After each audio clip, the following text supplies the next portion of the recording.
Well,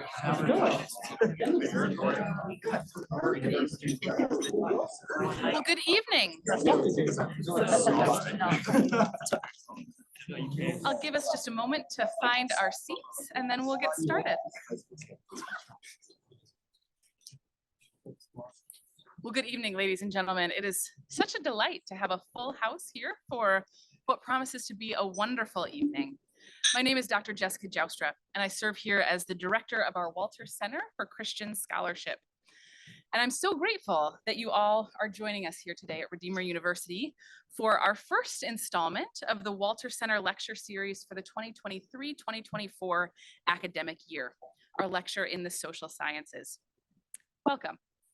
We are just delighted to be diving in again this year after an excellent first year of lectures. Here at Redeemer, we confidently proclaim that God's work in our world, in his original creation, in Jesus' life, death, and resurrection, in his coming restoration, it's a comprehensive work. It's one that reaches to every nook and cranny of creation.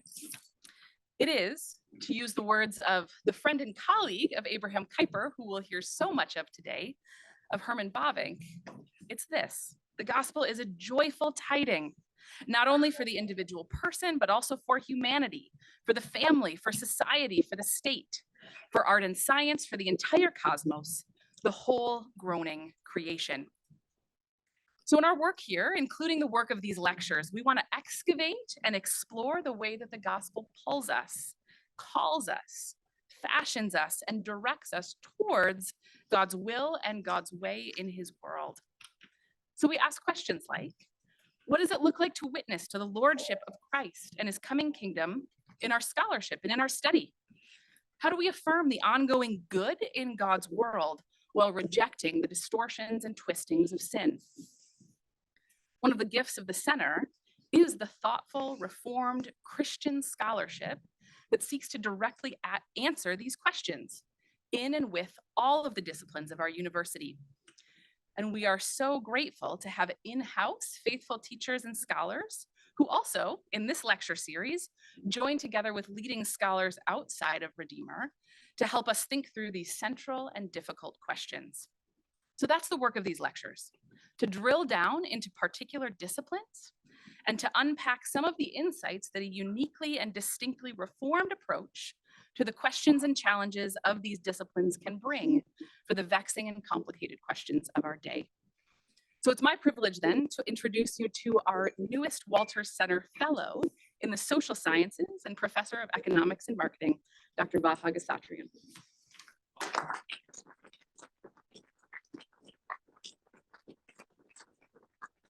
Thank you very much, Dr. Juster, for the kind introduction. It is my privilege to introduce our guest speaker and lecturer today. Many of you have heard this introduction earlier, so I've added a few more details to make it more exciting because Dr. Ballor has been an accomplished researcher and author of many books and articles. It is a joy and a privilege to be in his company. Dr. Ballor directs the research agenda at the Center for Religion, Culture, and Democracy, which includes oversight of research publication as well as pursuit of his own scholarship, popular speaking, and writing. He has previously held research positions at Acton Institute and Free University of Amsterdam, has doctorate degrees in Reformed history from University of Zurich and in moral theology from Calvin Theological Seminary. Dr. Ballor's scholarly interests include Reformation studies, church-state relations, theological anthropology, social ethics, Reformed theology and political economy, and research methodology. Jordan has authored multiple books, including a forthcoming introduction to the public theology of Abraham Kuyper. He served as the general editor for the 12-volume Abraham Kuyper Collected Works in Public Theology series. His research articles can be found in such publications as Journal of Markets and Morality, Journal of Religion, Scottish Journal of Theology, Reformation and Renaissance Review, Journal of History of Economic Thought, Faith and Economics, and Calvin Theological Journal. In addition to his work at the Center, CRCD, Ballor also directs a Kuyper conference. I know many of you had privilege of being here on campus last May for that conference.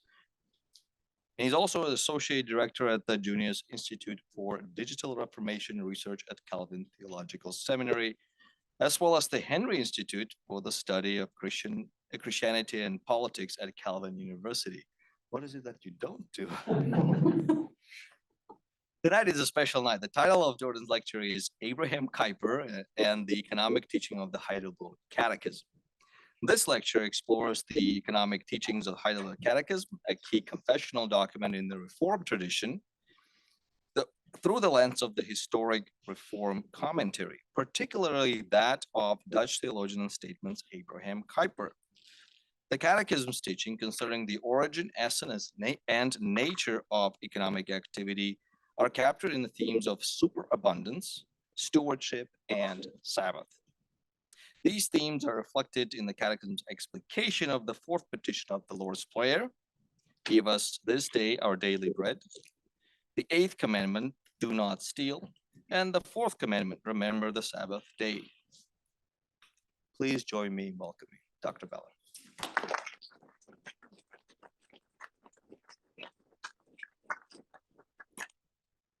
Well, thank you, Vahag and Jess, for not only that generous introduction, but the generous and hospitable invitation to come back to Redeemer. I always enjoy coming here. I think I've been here 3 or 4 times, or maybe more, for various events, and it's always a pleasure to make the drive over. I came in from Western Michigan yesterday, so it's a great pleasure. You know, a little known fact, a little known fact. I started at Calvin Seminary, and I was not Reformed. I was Lutheran. And one of the key existential questions, the doctrines that really influenced me, was the doctrine of perseverance.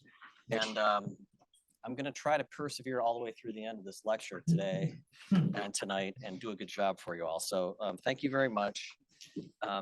Let me just say a little bit about the overview of the talk tonight, what we'll be talking about, and the way these two things relate. So this is not one of these kinds of talks where the "and" in the title is connected to totally different things. I mean, I've read books like that where it's topic X and topic Y, and you think, oh, this is great. I'd love to see those two things put together. I'm not just going to talk about Abraham Kuyper in the first half and then talk about the Heidelberg Catechism in the second half. The main focus really is going to be the Heidelberg Catechism. I'm going to weave in insights and commentary on the Catechism from Abraham Kuyper, as well as from a couple of other commentators, older commentators in the Reformed tradition.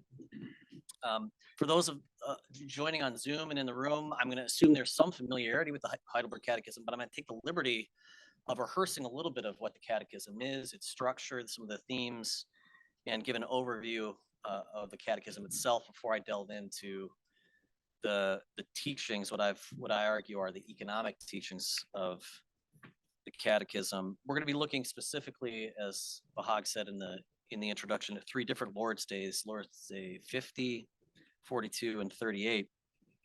And I'm taking some liberty in connecting these 2 topics because, as you know, the Catechism is not an economic document. It's a confessional document. It's a confessional document of Christian and specifically Reformed doctrine. Neither the Catechism nor actually Kuyper himself wrote a doctrine or a treatise of economic thought. Kuyper had much to say about economic ethics, but the Heidelberg Catechism is not a work of economics or of economic science. Instead, what I'm going to do is try to construct what we could understand as the basic elements of a view of economics from this document, especially with the help of Abraham Kuyper. So this is a Kuyperian reading, in a way, of the Heidelberg Catechism on the foundations of economic thought. I'm going to look at the origin of economics. What is the point of departure for an understanding of economics? What is the essence of economics as taught by the Catechism and understood by Kuyper? And then what is the goal or telos, or the end of economics, according to the Heidelberg Catechism? So again, this is a Kuyperian reading of the Catechism in that sense, in the sense of its structure, looking at the origin, essence, and goal of economics and economic realities drawn out of the Catechism. A little bit of background an overview of the Catechism. This is actually an overview of Heidelberg from across the Neckar River. We'll get another view in a moment, but that is the Heilige Geistekirche in the middle of the town, and then there's the Schloss Heidelberg up on the hill. It's lit up at night. I'll say a little bit about the background of the document. Is composed, published in 1563. There are debates in the scholarship about authorship. For a long time, it was thought basically that Zacharias Ursinus was the author, perhaps with help of Caspar Olevianus. There are others who make the argument that it was a kind of a committee document. One of the other committee members being the Heidelberg physician and polymath Thomas Erastus. So that previous view, we were on the right-hand side of that hill looking back over the river, and then this is the castle from the other side. The themes and structure of the Catechism, well, the themes are really there in perhaps the second most famous question and answer of the Catechism, question and answer 2. And they really do relate to these themes of sin and misery, liberation and freedom, and gratitude. And as you know, a good summary of those themes is alliterative. Sometimes you hear sin, salvation, and service, or guilt, grace, and gratitude, and those capture the kinds of overarching themes that we encounter in the Heidelberg Catechism. There are some pastors in the room, so I'm going to try to hit 3 points again with the origin, essence, and goal of economics. Not only that, but I'm a fan of alliteration too. So if there's nothing else that you leave with, maybe you can remember the 3 S's that I'm going to give you as the thematic dynamics of the economic teachings of the Heidelberg Catechism. The structure of the Catechism itself takes and engages some key documents from the Christian tradition, including the Apostles' Creed, the Decalogue or the 10 Commandments, and the Lord's Prayer. And I've listed the Lord's Days that are covered with the Catechism's treatment of those creedal documents and scriptural references. Yeah, this is this is a really important document. It's not just a document that is listed on a piece of paper as a form of subscription. It has had a global and pervasive influence on the development of Christianity in general, but especially the Reformed tradition.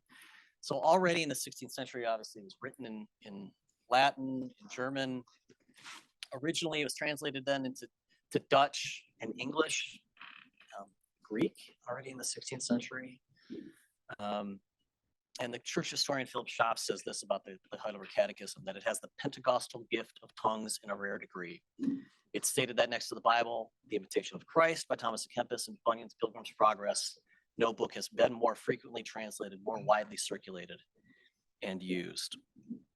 The Catechism also has the characteristic of, I think, inaugurating a kind of new important genre in the 16th century. So I listen to a lot of podcasts. One of the podcasts I listen to is called The History of Philosophy Without Any Gaps by Peter Adamson.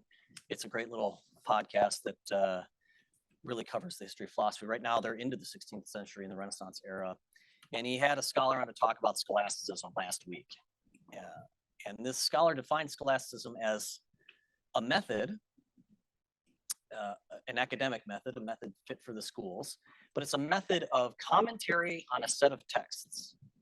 That was what scholasticism was defined as a kind of a formal sense, a formal definition of scholasticism. We certainly see that in medieval scholasticism, right? You've got texts like Aristotle, the Logic, the Nicomachean Ethics, and ethical thought. Then Aquinas's Summa becomes its own basis for a subsequent tradition of commentary. And you see this in the Reformed tradition too, notably, not only, of course, commentaries on Scripture in the 16th century, but on the Heidelberg Catechism itself. So right away, you've got Ursinus' lectures on the Catechism, which can be understood as a form of commentary or an exposition of the Catechism, and consistent new lectures, commentaries, treatments of the Catechism up through the present day. Notably, the subject of our talk tonight, in many ways, Abraham Kuyper, his own treatment of the Heidelberg Catechism in the multi-volume set A Voto Dordricano. The legacy, I've already talked a little bit about in terms of translations and commentaries. It has also one of the confessional documents of the 16th century. One of the things you start to realize when you look at the 16th century confessions is there are lots of confessions. And some of them, you could argue, survive the test of time and stand apart from the rest, not only because of the acclaim and their popularity in their own time, like the Heidelberg Catechism, but because they've been found fruitful for the church in the meantime. And certainly the Heidelberg Catechism is a document like this. It is alive today in a way that other 16th century confessional documents are not, because of the substance of its teaching and its unique capture. And of course, it was codified as a confession of the Reformed tradition at the Synod of Dort.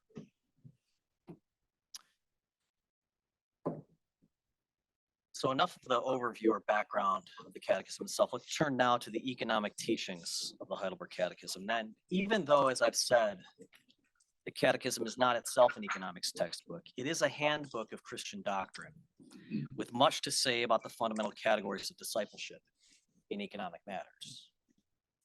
And what it says, I argue, provides a helpful normative framework for thinking about economic life. Understood as focusing more on economic realities, phenomena, and human action, that is, economic activity, than on the theoretical grounds and models of economics as an academic discipline or social science. So we're working at a step removed from academic normative theory in this sense and focusing on the realities and what the doctrine has to say about those economic realities. Understood in this way, the Catechism speaks directly to the origins of our material existence in divine creation and the consequences for human action and stewardship in this world. As both the Bible and the Catechism teach, the right or wrong use of temporal goods has eternal and spiritual significance. A standard neo-Calvinist approach to a topic, any topic, is to identify the origin, essence, and goal of the thing you're going to look at. And I would argue this is a kind of modified scholastic method, and it's often identified with a kind of a worldview approach. And it can be, I think, and hope to explicate here, fruitfully applied to the Catechism and its economic teachings. The result, when we take this kind of a framework and apply it to the Catechism, is that we can identify the origin, essence, and goal of economic realities with the concepts of one, superabundance, that's the first S, stewardship, the second S, and Sabbath. The theme of superabundance is related to the fourth petition of the Lord's Prayer, give us this day our daily bread. The themes of stewardship and Sabbath relate to the eighth commandment and the fourth commandment, respectively. After exploring these three basic themes as formative of the economic teachings of the Heidelberg Catechism, I'm going to conclude with some considerations of the relationship between Christian doctrine and experiential knowledge, depending particularly on Abraham Kuyper. So first, to the origin and superabundance, and that's captured here in Lord's Day 50. It's appropriate, I think, to open the discussion of economic issues with the fourth petition of the Lord's Prayer as presented in the Catechism, as this petition has been traditionally understood as to refer to the temporal blessings or the things necessary for all our bodily need, as you see in the Catechism itself. This petition of the Lord's Prayer teaches at least three basic things important for the foundation and origin of economic activity. First, it teaches the intrinsic goodness of temporal blessings. Second, the internal or spiritual orientation of all these good temporal gifts. And three, the divine source of all of these blessings. In addition to these teachings, of course, this framework of superabundance must also be contextualized within the context of the fall into sin and consequences for human labor that's become toilsome after the fall, and the concept of scarcity. Now, as Reformed commentators on the Catechism, such as Zacharias or Sinus, make clear, the instruction to pray for temporal goods includes not only bread as such, but everything needed for survival and flourishing. So the term bread represents, quote, everything necessary for the support of life. Understood in this way, Ursinus says, it's however certainly right and proper to desire riches if we remove all ambiguity from the word. By this, Ursinus means that temporal goods or riches are those things that human beings need, not just individually, but collectively and socially. Not just to survive, but to flourish and to thrive.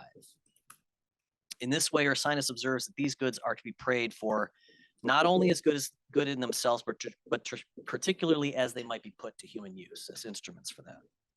So Ursinus writes, nor did Christ merely comprehend under the term bread things necessary for the sustenance of life, but he also comprises such a use of these things as is profitable. For bread, apart from such a use, is no better than a stone. So these are goods in themselves, but they have instrumental value for us as well. And the uses that these goods are being put for and put toward are not just individualistic or selfish, but instead are directed toward the good of others as well as of ourselves. Each person has a particular office or calling. There's a station in life that we all occupy. And Ursinus also speaks of goods, quote, acquired by lawful labor in some honest and proper calling, pleasing to God and profitable to society at large. This petition therefore asks God to provide these resources that are necessary to rightly discharge the responsibilities of such a calling. If we therefore understand the term riches as just defined, writes Ursinus, they are certainly to be sought and prayed for at the hands of God, inasmuch as we are to desire such things as are necessary for nature and for the position and office which God has assigned us in life. Another way of understanding this petition, says Ursinus, is to ask God, this is in the form of a prayer, give us so much of what is necessary for the support of life as every one of us needs to serve you and our neighbor in our several callings in life.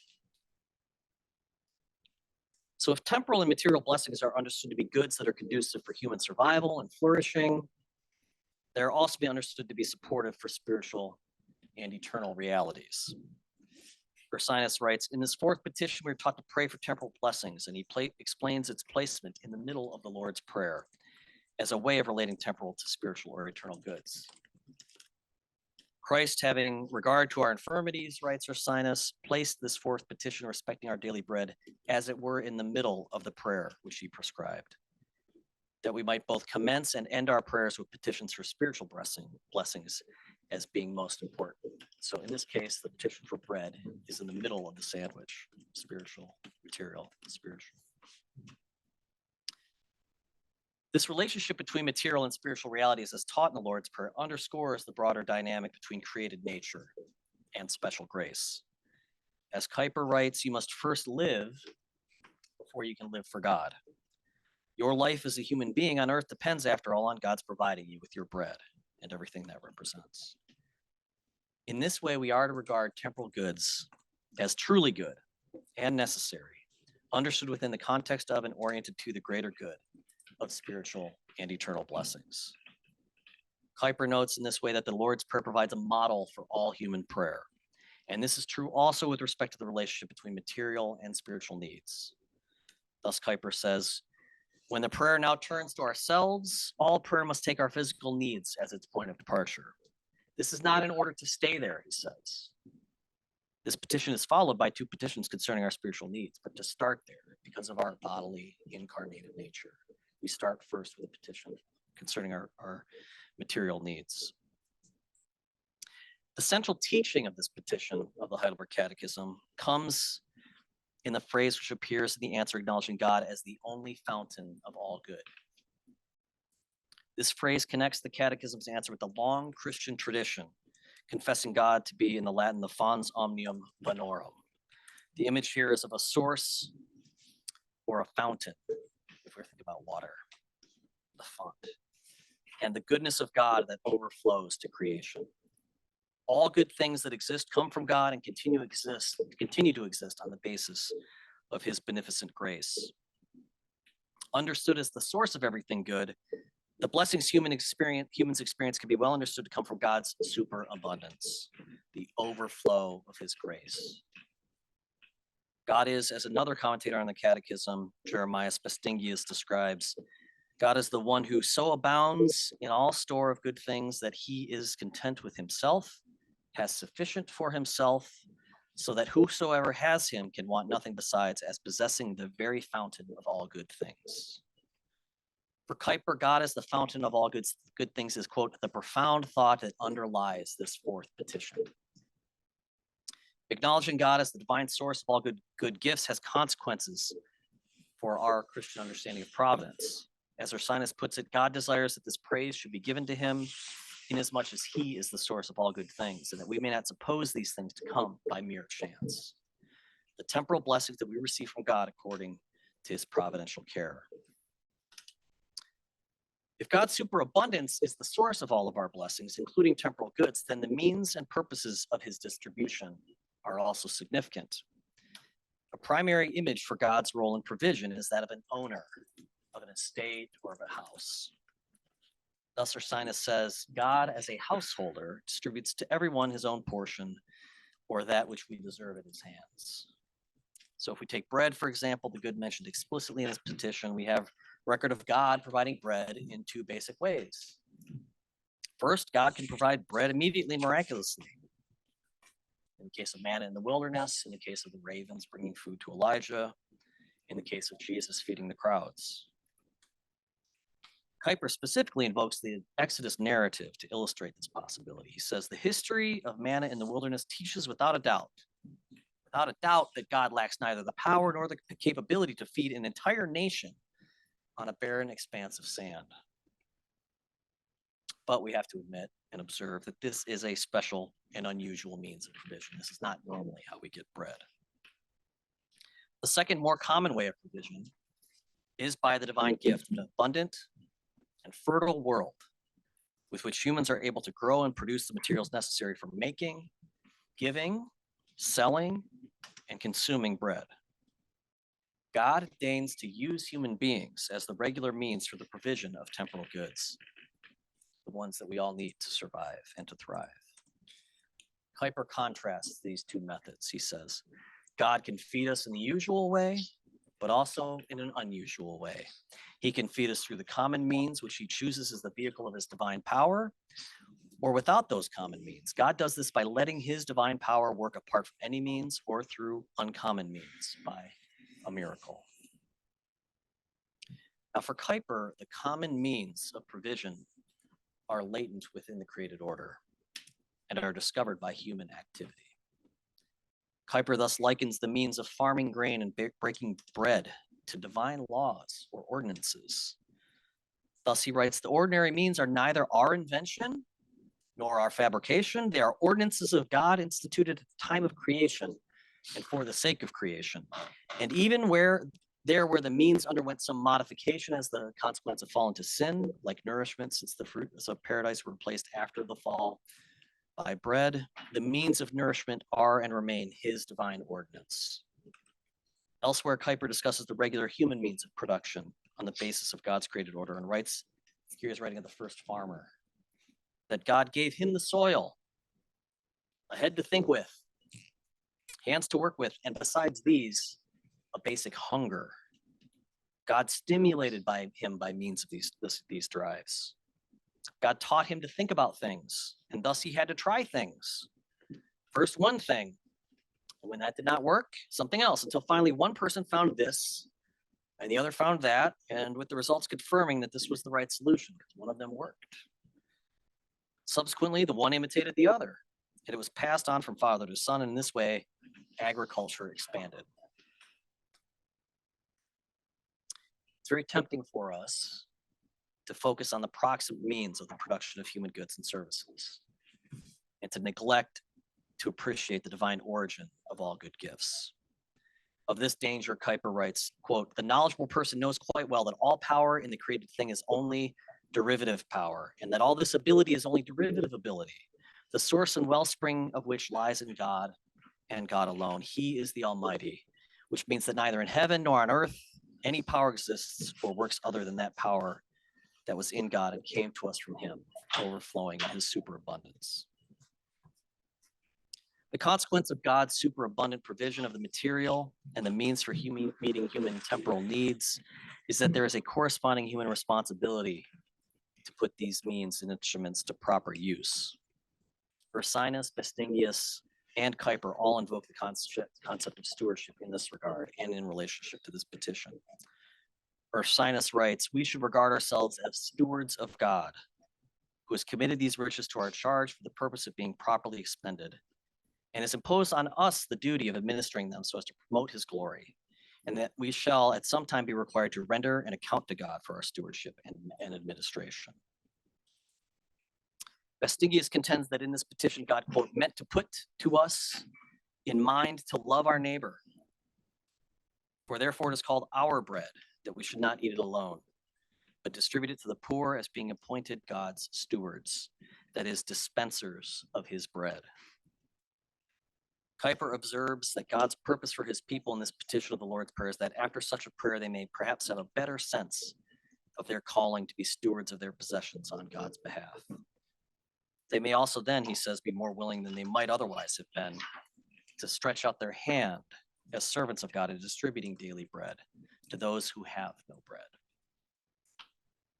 As we'll see, the concept of stewardship relates to the essence or nature of economic activity and is more fully explored in the Catechism treatment here of the 8th commandment. It is common in the Reformed treatment of the Decalogue, in the Heidelberg Catechism as well as in documents like the Westminster Catechism, to identify both the positive and the negative obligations and duties that attend to each commandment. The prohibitions of this commandment have to do with property and material goods, but these material realities are also to be understood morally and spiritually. Christians are to avoid unjust and unrighteous attachments to material things, which have to do not only with material acquisition, but also with loyalty and love. Thus, writes Joachim Dauma, this commandment is designed to protect us from every new form of slavery. For those of you that were here this morning, we talked about God and mammon serving one or the other. You can either be bound to God or bound to money or to some other material idol. This includes, of course, actual slavery, oppression, and manipulation, but it also includes idolatry, spiritual loyalty. So the roots of the 8th commandment are to be found positively in the reality of stewardship, which means that, quote, everything man has received from God to manage must be cared for and used not only according to man's wishes, but to God's will. That's the definition of stewardship, is that the owner provides the mandate for the steward to execute. Now, the idea of stewardship has a rich history in the Christian tradition. In many ways, it is a basic image of Christian discipleship. Being a steward is what it means to follow Jesus Christ. And this is particularly true when we think about the reality of material goods. So as one scholar puts it, stewardship does not mean individualism. On the contrary, it emphasizes that in each and all of his relationships, man has a particular responsibility to God, free from the domination of church or state, or family or an economic power organization. To be a steward, to administer the goods of another, is a religious relationship of man to God, a relationship that ought to govern the spirit of all functional human activities. So stewardship must then, in this way, be oriented to God and to neighbor. In his analysis of the stewardship idea, Nicholas Hultjes, who taught at the Canadian Reformed Seminary here for many years, points particularly to Abraham Kuyper as the figure who popularized this image in modern theological discourse. In this context, Hultjes observes that the image of stewardship is used by others, including some of the commentators we've talked about, like Vestingius, in connection with the 8th commandment, but they only do so in passing, and it is left to Kuyper to turn this into a central model for understanding the right use of property as it relates to the 8th commandment. Now, the role of stewardship arises from the responsibilities attending to property. As Ursinus writes, this commandment sanctions and authorizes a distinction in property or possessions. The first relevant distinction for property is between the owner of something in an absolute sense and the steward or owner of something in a relative sense. God, as the creator and sustainer of all things, is the owner and sovereign of everything in an absolute sense. Our world belongs to God, full stop. The earth is the Lord's and everything in it. So only in light of God's primary ownership in this regard could proper appreciation of human ownership and stewardship be achieved. Kuyper puts it this way: what Scripture says about the owner as steward points us in the one and the only safe direction. And Christ's church abandons her calling if she does not constantly and ceaselessly preach and imprint on humankind the sacred truth that the Lord God is the only lawful owner, and that no person ever is or can ever be anything but a steward over part of that which God belongs to God alone. So every square inch may be God's, but we are all stewards of certain pieces of that creation, our own inches. Reality of God as the source of all good things and as the creator and sustainer of all reality entails this absolute sovereignty of God over all of creation. The Lord, says Kuyper, our God is the owner of all that is, the sole and complete owner, he and no one else. And this absolute claim to property rights for God is the necessary background for a proper understanding of any kind of concept of human property rights. For Kuyper, this means there really only are two possibilities for human ownership. Property is either held in accord with God's law, in his will, or in violation of it. Because God is the creator and the first cause of all things, quote, absolute right of ownership can for that reason be conceived of only in God. He created everything and does with it as he pleases. He alone has total control over all that exists. So with this in view, no one can own anything except insofar as he has received or stolen it from God, always either in dependence on or in rebellion against him who created it. God's ownership rights in this way provide a normative framework and ontological basis for human property rights and stewardship responsibilities. Referring back to the fourth petition of the Lord's Prayer, Kuyper observes, what a rich sentence this is in language with golden simplicity. Father, give us this day our daily bread. It is a petition, he says, of only 6 words, but if you could bring all patriotic sons of our country to pray those 6 words with convinced hearts, would not suddenly all false concepts of ownership, all plutocracy, all worship of the golden calf, and all socialism not suddenly disappear off the face of the earth? A proper understanding of the divine origin of temporal blessings would rule out of bounds mistaken attitudes, customs, legal arrangements with respect to the distribution and use of all of our material goods. Another distinction follows this basic distinction between absolute and relative property rights. It has to do with the distribution of property among human beings. Ursinus writes that the goal or telos of this 8th commandment is, quote, the preservation of the property or possessions which God has given to everyone for the support of life. For Kuyper, this basic distinction or division of property is part of God's creational design and not merely a consequence of sin. Thus, writes Kuyper, when God created man, he also created him awareness of the distinction between one person and another, and consequently also between the belongings of one and another. After the fall, he says, sin attempted to destroy this awareness altogether and would have succeeded had the Lord not checked this destruction by his common grace and left in us a certain awareness of the respect we must show for someone else's possessions. That some distinction in property between individual persons is a feature of creation does not mean, however, that all subsequent distributions of property and wealth are therefore justified. As we've seen, the reality of sin and the fall mean that there are 2 basic ways human beings can possess property, either in accordance with God's law or in rebellion against it. And in this way, the reality of property rights leads directly to an understanding of the corresponding stewardship responsibilities. So we can talk about property rights, but we must always talk about stewardship responsibilities that go along with those. The Apostle Paul describes the basic responsibilities of stewardship this way. It's required of stewards that they be found faithful in 1 Corinthians 4. The Catechism provides both negative and positive mandates in its exposition of the 8th commandment, things that a faithful steward is to avoid and things that a faithful steward must do.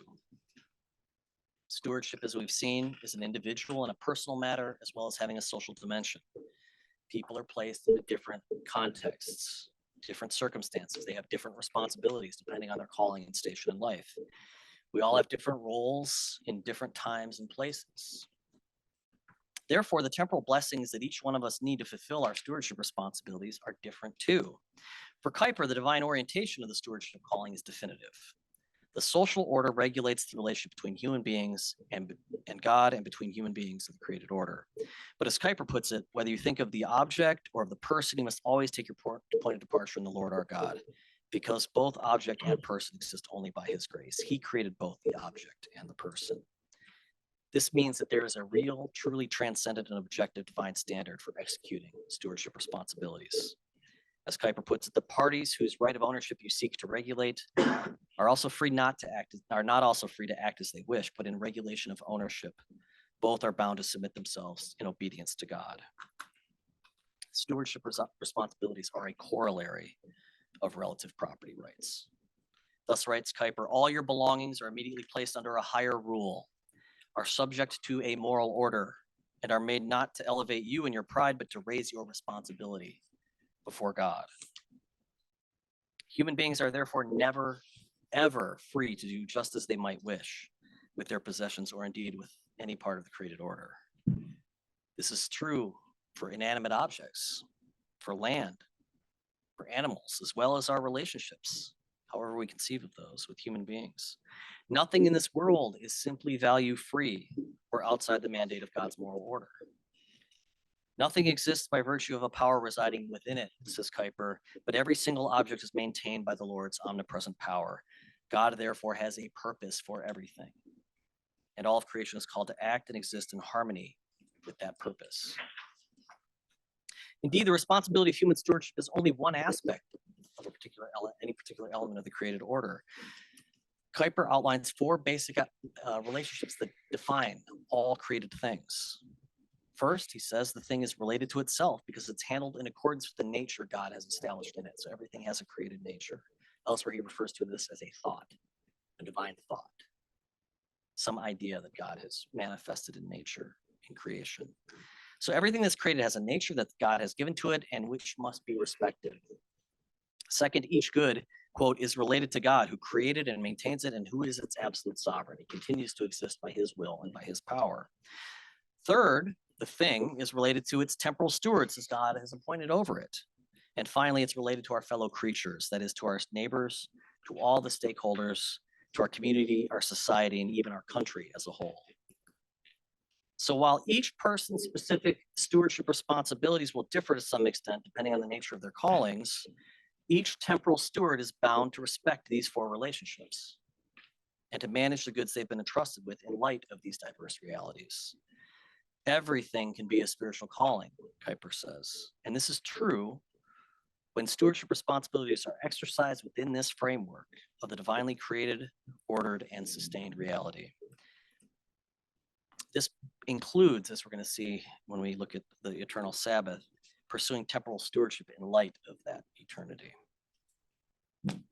Now, specific stewardship responsibilities include the mandate to be productive and fruitful. Work and labor are understood in this way as forms of fruitful service. The Catechism outlines an explicit use of material wealth. We are to, quote, labor faithfully so that we may be helped, so that I may help the poor in their need. The Christian is called to work productively so that there's a surplus beyond what an individual person needs, and so that there's plenty to share with one's own family and with others in need. This positive injunction implies that there is thus a prior responsibility to be generative of manual and material goods in our manual labor. To labor faithfully is to exercise responsible stewardship. And one aspect of this is that labor is productive and relates to the good of other people.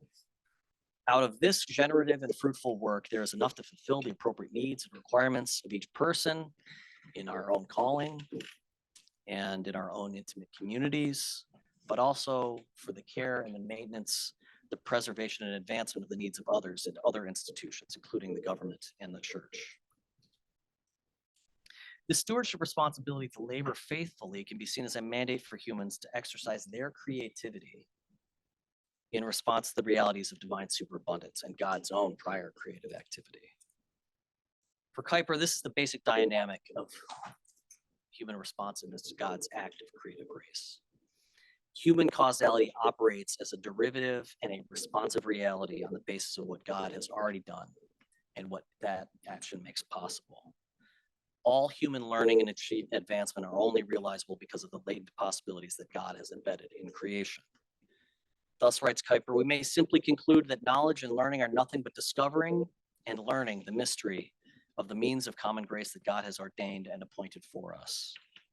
This means that human beings learn not only on the basis of special revelation in Scripture, but also from nature and creation itself, an idea that we're going to return to in the conclusion. Productive human labor is thus made possible on the basis of divine creation and sustained as being possible by God's preserving grace. In life after the fall, writes Kuyper, everything needed to stave off death and distress had to be discovered or invented and deployed by human beings themselves. This occurs only under steady exertion, with much effort, by pondering and reflecting and then working through trial and error, through making mistakes and finally succeeding. Picking up on the basic biblical image of bread from the fourth petition of the Lord's Prayer, Kuyper applies this basic framework, again, specifically to the case of agriculture. God's instruction, he says, continues ceaselessly. And throughout the century, he uncovers for us new forces, new means, new ways of doing things, specifically with respect to farming. We have new insights. The result of days, months, years, and generations of working the land provides insights and continues to provide new knowledge about the interrelationship of soil, tools, air, seeds, and human effort in cooperating to produce a bountiful crop. Thus, Kuyper says, all newly acquired knowledge then has its application in agriculture and in the preparation of agricultural products in order to make the soil produce more, to simplify the work, and to better prepare that particular crop. And in all this, the common grace of God is at work, which increases our power over nature, gives us more bountiful and better harvest, and makes us enjoy the fruits of the earth in even greater ways. So in this way, productive and faithful human labor, as in the case of farming and agriculture, is just one instance, requires the application of human creativity and ingenuity to discover and make actual the latent possibilities embedded by God in the created order. So if the focus of the eighth commandment has to do with liberation for stewardship, the fourth commandment is focused on time. Reflecting on Revelation 14:13, blessed indeed, says the Spirit, that they may rest from their labors, for their deeds follow them. Kuyper says there's two teachings concerning the blessed dead who die in the Lord related to this. The Spirit is saying, he says, first, that the effort is ended at death, for they will rest from their labor. The eternal Sabbath dawns for them.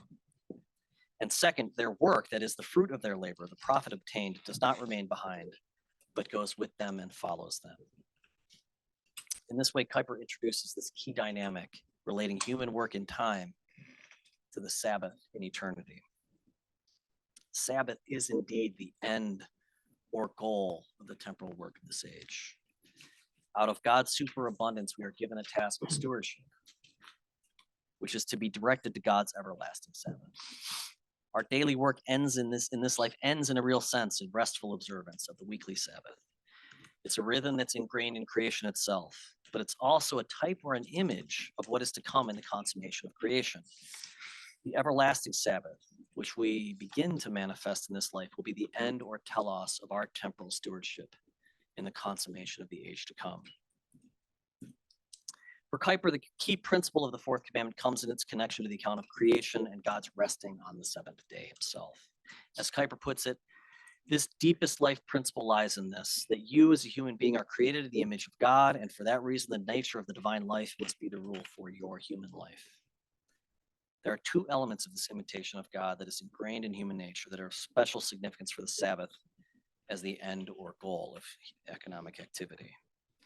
First, human beings are called to rest from evil works in this life, and second, in so doing, to participate in the eternal and everlasting Sabbath rest in God. So there's a negative and a positive dimension to this as well.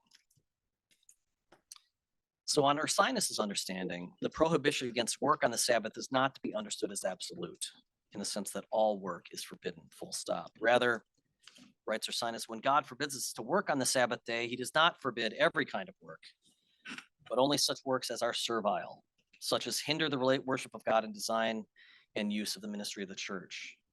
Kuyper puts it even more strongly. He says, read and reread what the Catechism says about the fourth commandment, and you will not be able to reach any other conclusion than that, apart from the name, the day of rest, it contains not one letter about abstaining from work.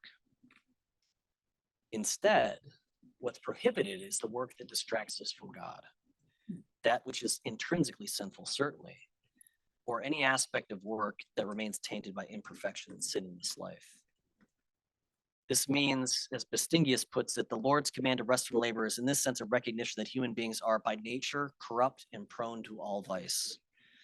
Our life, including but not limited to its economic elements, is lived in the time between redemption and consummation. Here on earth, we still live our sinful life, writes Kuyper, and what is sinful in our life consists precisely in this, that our life does not follow the rule of God's life. This commandment is in this way a call to continually work against evil and strive for goodness and faithfulness. It's thus part of what the Catechism identifies as conversion, the mortification or the putting to death of the old man. As Ursinus writes, the Sabbath may in this spiritual sense be understood as a ceasing from sin and a giving of ourselves to God to do such works as he requires from us. The Sabbath, although it ought to be perpetual in those who are converted, is nevertheless only begun in this life. Now, the dying away of the old self points, of course, to the coming of the new, to life of the new self. When the everlasting Sabbath is fully realized, Kuyper says, on that day, quote, when sin will be no longer, things will be altogether different. Then the life of God's elect will proceed uninterrupted according to the standard and rule of the life of the Lord. But Kuyper highlights two reasons that this perfect state cannot yet be realized. First, because the consequence of sin is still at work, and because God's children must still work in the sweat of their face. And second, because prior to our death, God's work of grace does not bring about a complete check on sin. In this way, resting from our evil works is the beginning of what it means to positively enjoy the everlasting Sabbath in this life. It is a foretaste of the coming kingdom. The everlasting Sabbath is thus to be understood as resting in God. As human beings created in God's image, our nature is to imitate him. What God does must be the rule of life for us humans. The rhythm of work and rest that God enacts and exemplifies in the work of creation in Genesis 2 is to be manifest in the life of his creation, particularly those creatures who are made in his very image. So even while in the fallen and not yet consummated world, there is a distinction and antithesis between the spiritual and the worldly. The Sabbath commandment is not to be understood as creating a sacred secular divide between the first day of the week and the six that follow. Rather, given the nature of human beings as material as well as spiritual beings, there's a rhythm of rest and worship, work and labor that should be mutually reinforcing. As Kuyper describes it, the purpose of this commandment, quote, is therefore not a spiritual life on one day and then a spiritless life for 6 days in the world. Rather, the reverse, to enrich us with spiritual provisions and spiritual weapons on the Sabbath in order to be able to continue the 6 days that follow with less danger on our pilgrimage through this hazardous life. All of the elements that are specifically enjoined in the exposition of this commandment, the ministry of the gospel, schools, public corporate worship, the administration of the sacraments, almsgiving, these are all indispensable elements in beginning to inaugurate the eternal Sabbath in this world, not only on one day of the week, but every day. Just as dying to self and rising to Christ, mortification and vivification is a daily reality, something we do every day, so too is this call to rest from evil works and rest in God, a daily reality. This is something Calvin insists on quite explicitly in his understanding of the Sabbath. But this resting in God is not to be understood merely in a passive sense. It's not just resting from our evil works. Resting in God actually includes what we might call Sabbath work. Now, the work required by Sabbath observance can be understood in two senses, just as there's a kind of typical meaning of the Sabbath and as a spiritual eternal reality to that which the type points. In the first ordinary or typical sense, the work of the Sabbath is precisely that which the Catechism outlines. It's the work of the ordained ministry and corporate public worship. It's the work of Christian charity, as well as moral and spiritual formation and education. In this way, the commandment to observe the Sabbath and keep it holy actually requires human work. Right, there are pastors in the room. You guys are working on Sundays. Thus writes Ursinus, such works as do not hinder or interfere with the proper use of the Sabbath, but which on the other hand rather carry out its true intention and so establish it, all those works do, which pertain to the worship of God, or religious ceremonies, or to the duty of love towards our neighbor, or to the saving of the life of another. And as that necessity will not allow them to be deferred to another time, do not violate the Sabbath, but are especially required in order that we may properly observe it. But even this temporal Sabbath is not really limited to a single day of the week. As we've seen, there's a deep connection between Sabbath observance on a particular day and the spiritual consequences throughout the rest of the week. Let's think about just one specific example.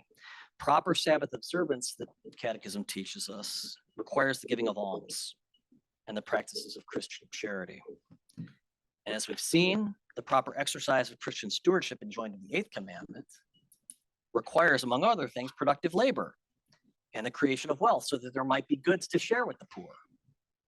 The Sabbath then is the ordinary manifestation of charity and almsgiving in the church. And so the ordinary work of the Christian in the world comes to its fulfillment in one way, in the generosity of the Christian church and in the work of the diaconate. In the same way, Kuyper observes that all the work required by the fourth commandment requires financial means. Where can this money be found, Kuyper asks. The answer, of course, is that it must ordinarily, quote, come from the annual income of the members of the congregation. The money must be earned and acquired in civil society. Kuyper proceeds to outline the connection between worship and work in this way. Through her preaching, the church is to elevate and inspire her members, also in carrying out their God-given occupation. Your members should, as good Calvinists, says Kuyper, earn more than others through the faithful execution of their duties, through greater zeal, through putting more effort of the heart into their work. And it's precisely from these extra earnings that the money should come for maintaining the ministry of your church and all that comes with it. That's the Reformed ethic. All of this has to do with the temporal observance of the Sabbath in this life. But this observance, even as it is spiritual in comparison with the requirements of the Sabbath in the Mosaic dispensation, points still yet to the everlasting Sabbath. And even here, says Kuyper, there's a kind of Sabbath work. The resting from our sin, our vain works, and our misery must be immediately filled with a resting in something positive, a resting in the rest of God, writes Kuyper. Indeed, this resting in God is not a doing nothing, but an ever deeper immersion in his work. So also will this rest of God not be a sitting still and doing nothing, but an ever greater immersion in and therefore richer enjoyment of all that God has accomplished. This then shall be the eternal Sabbath, says Kuyper, when everything is finished and the eternal enjoyment will begin. This will be, in other words, the ultimate consummation of work and worship, the harmony of which we strive for in this life. In conclusion, let me say something about the catechism and catechisms. The 20th century economist John Maynard Keynes famously observed, in the long run, we are all dead. This point has to do with the importance of time horizons for economic calculation and policy making. But in the economic teachings of the Heidelberg Catechism, death actually has a similarly formative significance. If the origin of our economic activity is God's superabundance, and the essence of that activity is stewardship, then the goal or telos of human economic activity is Sabbath rest. The Sabbath involves, as we've seen, both resting from our evil works and resting in God, now as we are able and fully in eternity. But as the Catechism also teaches, our temporal death is, quote, a dying to sin and an entrance into eternal life. The economic teachings of the Heidelberg Catechism thus prepare us both for grateful and faithful stewardship in this life and for patient and hopeful expectation in the world to come. I want to conclude with a brief comment on the relationship between the kind of theoretical understanding of economics that we encounter in classrooms and textbooks, even in moral doctrinal instruction like we receive through texts like the Heidelberg Catechism, and the practical knowledge that we arrive at through the course of work and labor in this world. Kuyper makes a strong case for the appreciation of two sources of God's revelation, in Scripture certainly first and foremost, but in the world as well. This perspective, of course, has a long provenance in the Reformed tradition, perhaps most notably in Article 2 of the Belgian Confession, published in 1561. In one important passage in his treatment of common grace, elements of which I've already woven throughout the preceding, Kuyper takes Isaiah 28:26 as a point of departure. This text concerns the farmer. It reads this in this way: for he, that is the farmer, is rightly instructed. His God teaches him. Kuyper speaks about technological human development and the increase of human knowledge in this way. For agriculture as well, all kinds of things had to be invented. The manner of preparing the soil, the choice of seed, irrigation, weeding, time for harvesting, the manner of threshing, and so much more. Has the farmer discovered this himself, or did God teach him? The answer must be that he discovered these things himself, yet only because God instructed him. Isaiah states this quite clearly, for he is rightly instructed, his God teaches him. But how? Did the first farmer receive a manual? Did God send him an angel to demonstrate everything? Did God give him an oral revelation? none of these things. God gave him the soil, a head to think with, hands to work with, and besides these, a basic hunger. God stimulated him by means of this drive. God taught him to think about things, and thus he had to try things. First one thing, and when that did not work, something else, until finally one person found this, the other that, with the results confirming that this was the right solution. Subsequently, the one imitated the other, and it was passed from father to son, and in this way, agriculture expanded. In fact, in this manner, God has gradually taught us successfully over the centuries how to cultivate the land. It is therefore thoroughly wrong, says Kuyper, when we imagine that nothing remains to be learned about such an occupation. God's instruction continues ceaselessly, and throughout the centuries, he uncovers for us new forces, new means, new ways of doing things. The same applies to agriculture. Everything from the chemical elements into the soil to those of the air is related. We can learn to understand that connection only through working with the soil. But gradually that knowledge becomes refined. All newly acquired knowledge then has its application in agriculture and in the preparation of agricultural products in order to make the soil produce more, simplify the work, and to better prepare that particular crop. And in all this, the common grace of God is at work, which increases our power over nature, gives us a more bountiful and better harvest, and makes us enjoy the fruits of the earth in ever greater ways. And even though that it is a fact that pseudo-intellectual presumption sometimes proposes things that simply do not hold up, it is equally the case that those who are opposed to increased knowledge or better insight go counter to God. Through endless types of experiments, God has taught us all that we now know. And through all kinds of experiments, our knowledge continues to be enriched. Those who are fundamentally opposed to this incur their punishment automatically in the fact that someone else will outstrip them and pass them by, says Kuyper. And when this twisted way of thinking takes root in an entire group or society, the simple consequence is that of those of other nations will outdo us. In the 16th century, says Kuyper, Dutch farmers really were the teachers of Europe. We were the most advanced, and our products garnered the highest prices.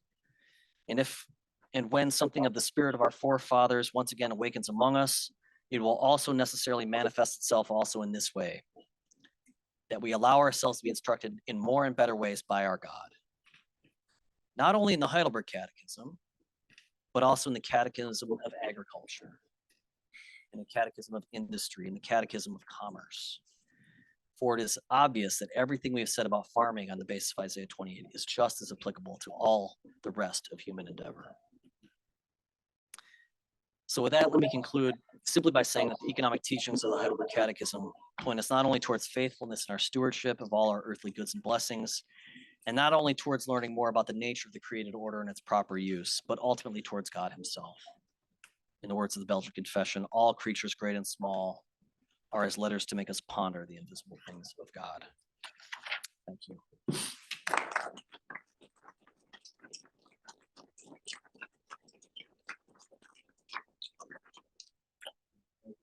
Dr. Ballor. I know I have a couple of questions that I'm eager to ask, but I'd like to open the floor to the audience and invite your questions. Yes, say a couple of things. Please, welcome to ask a question.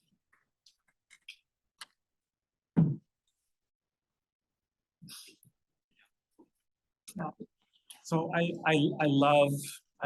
really enjoyed your talk. I love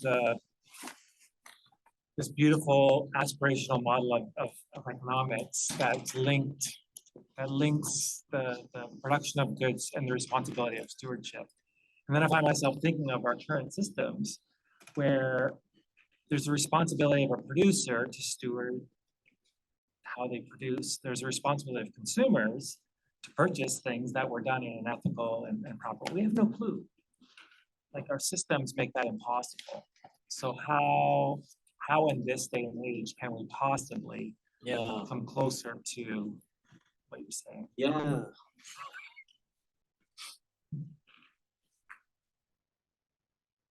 I think part of the answer is trying to be more and more faithful with the peace that we have, right? So that,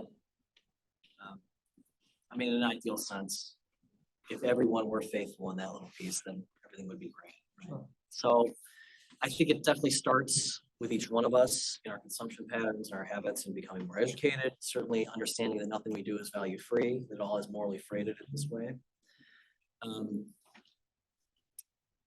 And working from there. And some people, the other piece I would say is there are certainly people who are called to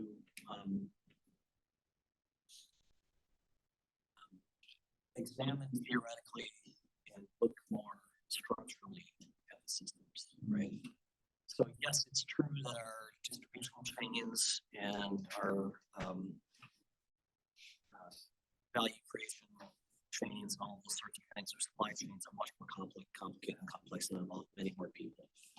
So there's a lot of specialization in that sense. It's also true that we've got people who now are freed up to be experts in all kinds of different ways, policymakers, political scientists, economists, and so on. So at the level of each one of our kind of individual buying habits and our participation in the economy itself, certainly we are called to be faithful and really diligent about each one of those relationships.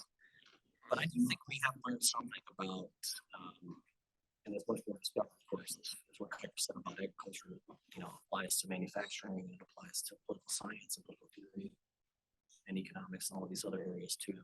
And so, I mean, that's the best I think I can offer as a kind of vision for faithful stewardship of what it would look like, and certainly aspirations in that regard. With the recognition, of course, that our success is limited in terms of what we can actually achieve, and that the best we can do is try to be faithful in the space that God has given us. So I realize that's an inadequate answer, but I guess I don't have anything better to offer. I think that trying to do too much can be just as harmful in the sense of trying to manifest some vision that we have of the eschaton. I'm very wary of doing that, even out of the best of intentions.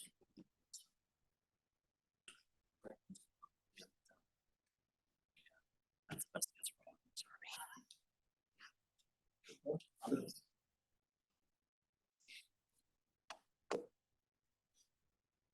Yes. Increasingly in our non-Christian culture, as the Christian worldview has lost its emphasis in the Western world, increasingly man becomes the problem, and man wants to be extinguished from commerce. In fact, we are the curse, and you see this turning upside down as a created order, and the creation that God has given us, where man is the pinnacle of the creation, the vice regent for God. Actually, we become the problem, and it's now the extinguishing of man and almost a deindustrialization, what we're getting pushed through the green agenda. Yeah, as it's just being unleashed in a very dangerous way. I'm in the finance industry, and it's crazy, the whole ESG thing, where it's been taken right out of context, and it's really not about the environment, social, or governance anymore. It's more about an ideology and agenda pushing, which is completely non-Christian. You can make some comments when people reject the Christian worldview and the creation mandate. That gets that actually we won't develop the resources anymore. We want to lay foul of all our land. We don't want to develop anything. We want everything to be green and pretend that somehow we're going to continue to have economic commerce. Yeah. So I think that's right. There's the vision of stewardship, I think that Scripture teaches is one of development and productive labor. It's certainly not one of mere consumerism or mere instrumentalization of the created order, but it does have an understanding that God has given us good gifts to use, and to use those things faithfully. Now that means that we can fail in many ways to do that. We can not labor faithfully, in the sense that we don't do anything. We don't develop the creation. We aren't working to discover the gifts that God has given us in the created order. Or we can focus on developing those things in a way that is only bounded by temporal realities. It is not oriented towards those stewardship responsibilities. And So there's a sense in which both of those errors are theological and anthropological errors, right? They are false views of who the human person is and where God has put human beings on the earth. We have a stewardship responsibility, and that includes active, productive activity, but it has to be in line with God's will for the created order. It's not just for us to decide, what things are created for. In Kuyper's view, in many ways, we're just discovering the nature that God has implanted in the will that he has for us when we work according to the moral order that he's embedded in creation. So, the biblical narrative moves from a garden to a city, right? From Genesis to Revelation. And that includes the secondary means of human development, discovering of manufacturing technologies and so on. But there's a garden in that city too. And so there's an element of stewardship that also is not just developmental, but is preservative. And somehow we have to find a way to reconcile both of those visions at the same time. And the best way really to do that is, I think, to view ourselves as not owners in some arbitrary or capricious or absolute sense, but as stewards of God's absolute ownership, which entails respect for other people's rights to be stewards of what God has given them too. But there's a lot of, I would just say, moral formation needs to go into all of this discussion, including for myself. I mean, I'm not speaking at people here. I think we all need to remoralize, in that sense, all aspects of our relationship to God, to our other people, and to the world. So being a good steward is going to be uncomfortable to all kinds of worldly ideologies, whether left, right, center, materialistic, or otherwise. I would pick up on that benchmark reconciliation. In my microeconomics class, when many students are here, we often talk about the classic definition, if you will, of economics, a study of not so much of abundance, but of scarcity. Right. And often a typical textbook would define scarcity in a sense, this mismatch between the unlimited desires, wants, material needs of people and limited resources. Yeah. Today, in your talk, you addressed this issue of superabundance as theologian. I mean, you could call it abundance, but I wanted a third S, so I apologize. That is pointing God's primary reality. So, I'm with you. And my question is this: how might Kuyper, if he had, or how would he, and perhaps in the light also of the Catechism, address this tension, this juxtaposition? On the one hand, yeah. and a lot of theological economics was like, yes, there is a superabundance. Right. On the other hand, we are also just not studying so much of this abundance as this tension of scarcity, all this economic law. So how might have he addressed this potential tension? Where does this scarcity come from? Yeah. Or how do we deal with this tension? So that's a great question, and you've gotten really to the core of an important dynamic, especially as it relates to the dialogue between, say, theologians and economists. Because economists do often, in the mainstream definition, does take scarcity as a kind of a point of departure. And theologians who are steeped in understanding God's overflowing grace and a God who does wonders and can do more than we dream or imagine or hope to do, is certainly not a God of scarcity, right? So this is a lot of I mean, in its worst instances, this is where the dialogue between theology and economics tends to break down as well. You've got an abundance, you've got a worldview of scarcity, and our God is a God of abundance, and we don't really have anything to talk about because our points of departure are so different. Some of the challenge there is simply terminological. I mean, scarcity, we just had Halloween. It's kind of a scary word. It's even got the word scare in it. So, but of course, economists don't mean it in that sense. They just mean it at the very least, in a kind of logical sense, the same way that you cannot be standing up and sitting down at the same time. There are fundamental, inherent and intrinsic limitations to what finite creatures can or cannot do. Even in and that's embedded, it's the nature of finite creation. So in that sense, scarcity isn't a result of the fall. It's a result of creation. So even, let's be speculative here for a moment, even if there had been no fall into sin and there was no no death, there still would be scarcity in that sense, that there'd have to be temporal development, and you couldn't do more than one thing at a time, despite what the multitaskers and those of us with ADHD think we can do, right?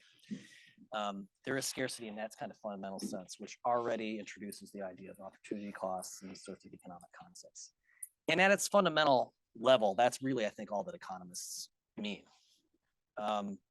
Certainly from a theological perspective, there is scarcity. There's new dimensions to scarcity that are introduced after the fall. Kuyper even referred to it in one of the quotes, the many quotes, I apologize, that I heard earlier, where he says basically, the abundance of the earth in the Garden of Eden, in a garden situation, allowed us to, would have allowed Adam and Eve to simply flourish off the sustenance that was naturally the fruitfulness of the unfallen created world. Now, after the fall into sin, right, in Genesis 3, we read, we eat fruit, but we also eat other things. And these other things, including the fruit trees and the crops that we have to develop, require a lot of work. Things are not as abundant and productive as they would have been in an unfallen or pristine state. So there's a new element of scarcity and toil and labor and limitation that is introduced by the fall into sin. Mainstream economics, of course, doesn't really reckon with that, other than as kinds of constraints that you encounter because of institutional context or other things. The other thing I think I just want to say has to do with the finitude of fallen existence and this idea of death as a kind of an endpoint of our temporal existence, positively, as the Catechism puts it, as an end to our sinning, which is a great thing, and our entrance into eternal life. So death, as mournful as it is, and as a harsh reality as it is something to be celebrated in that sense, is that it brings to end these bad things and opens up these new possibilities. But it also infuses us with a sense of, I don't know if scarcity is the right word, but certainly limitation that infuses our life with meaning. Like, you could imagine a life that immortality in a fallen world, we were just talking about this with respect to that television show, but immortality in a fallen world is not a blessing. That's like the closest we can get to hell, where there is no end to your life of sinning. You just keep on sinning and sinning and sinning. Right. So in that sense, the scarcity of our lives and the amount of time that we all have, however long that is that God gives us, is itself a kind of a blessing that infuses life with significance and meaning.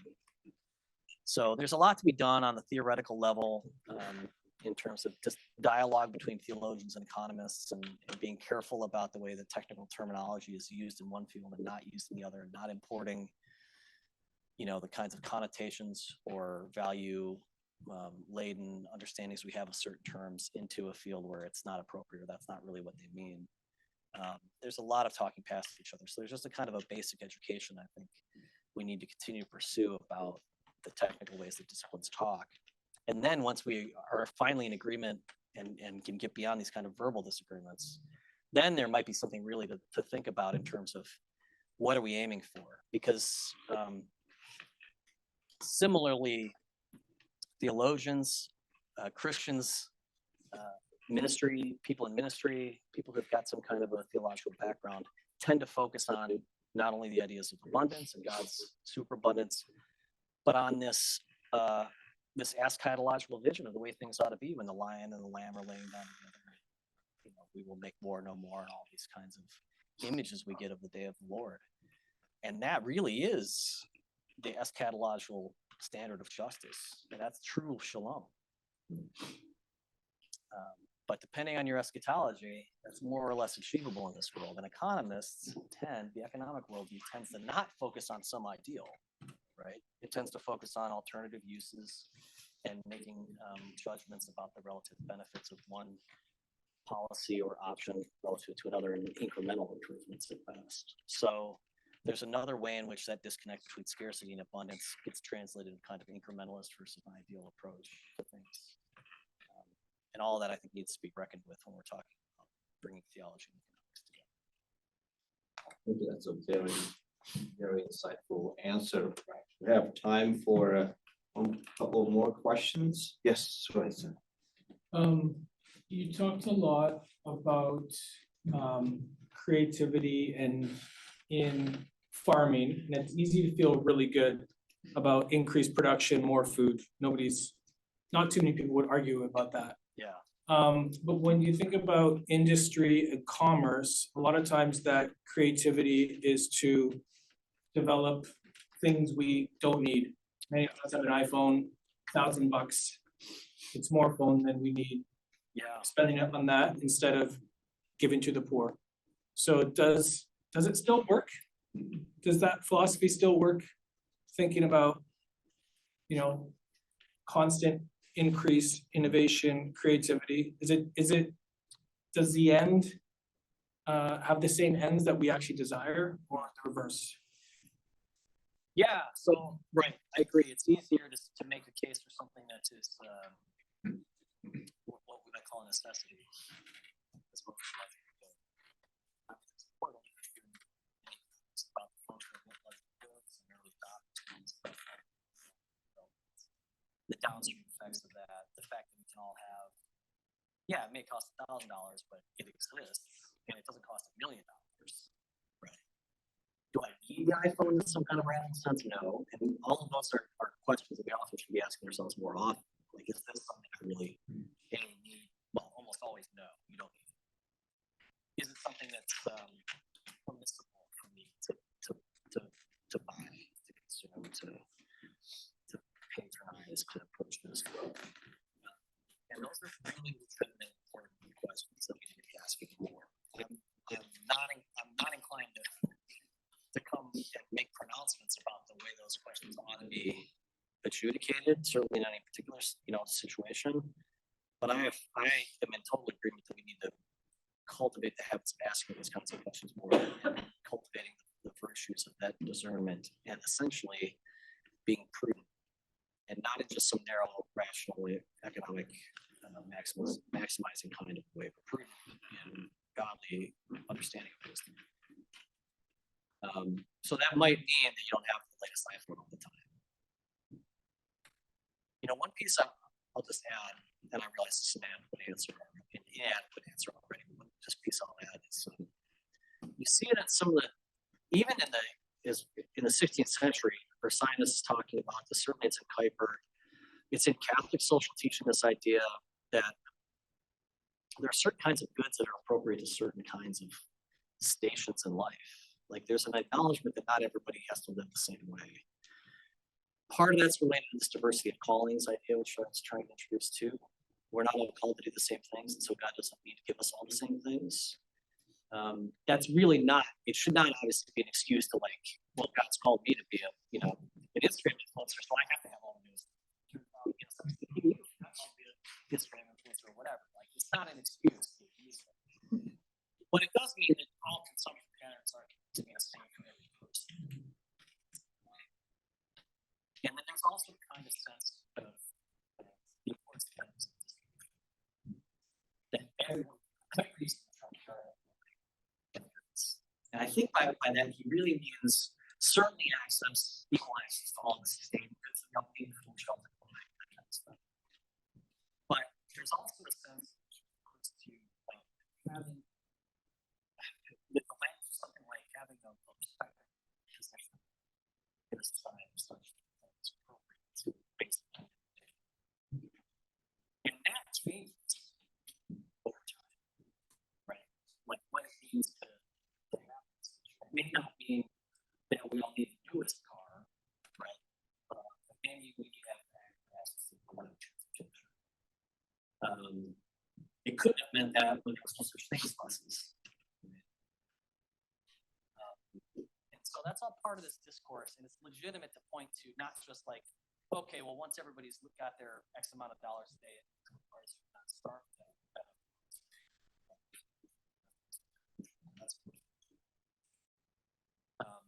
So there's a sense in which that shifts according to time, custom, and level of economic. Whatever language. These things. So those are the two pieces. think one of my PhD students has a question. Yeah, kind of understanding that like there's a stark difference between this and a non-Christian understanding of economics.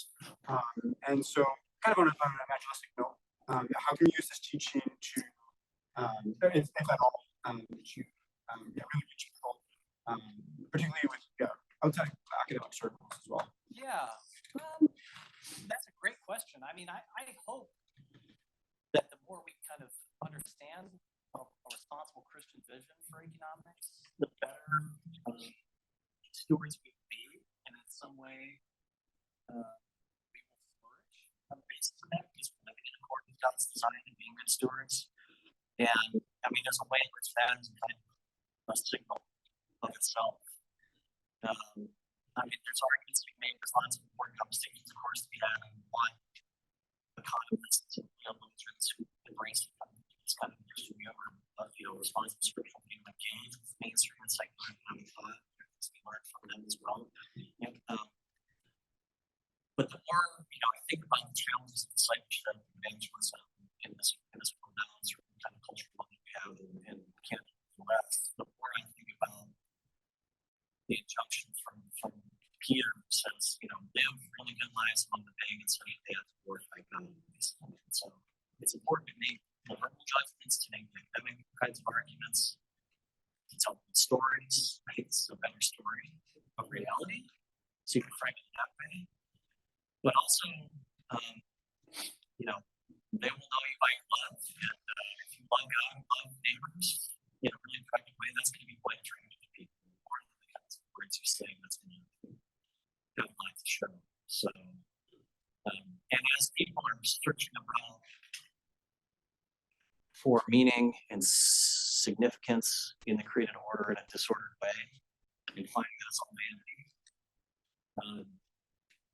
maybe eventually we give, the way, the truth, and life. Thanks. All right, excellent. Thank Dr. Ballor.